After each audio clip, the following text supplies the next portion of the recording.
They said, how long? I said, how long would it take? They said, sir, you can start tonight. I said, what are you talking about? You have 0 zoning conditions. You're the president of... I said, you got to be kidding. You mean I can actually do something that I really want? Because I'm used to sitting with heads of community boards and politicians, and it's fine. It's part of the beauty, if you want to call it that, or sometimes it's not so beautiful, of being a real estate developer, especially in New York. It takes you years and years, and it's, it's heartache. And they say, well, sir, we'd like you to cut off 40 stories. I had one where I had it 67 stories was approved, and we go to the end, and I get an emergency phone call from the head of the board. Sir, may we see you? Yes. They come in, sir, we're going to really not be able to approve it. We want you to cut off 42 stories. Cut off.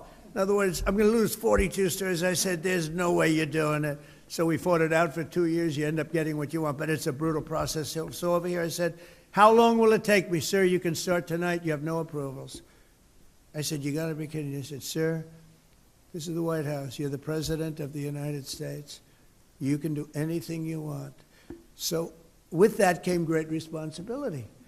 And we did something that was really appropriate to the White House. We didn't want to dwarf anything. We didn't want to make it so that it's inappropriate. And I was watching them very carefully, and that's what we did.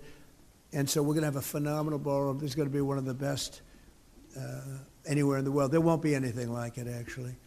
And it's 4 sides of glass, or glass, beautiful glass, but totally appropriate in color and in window shape and everything else with the White House, moldings. So it's going to be very much in keeping with the White House. You know, a new thing is you build a super modern building next to an old-fashioned building, and I think that's good, but I don't have the courage to do that with the White House. It's good for a lot of places. It's not good. It's not good for here.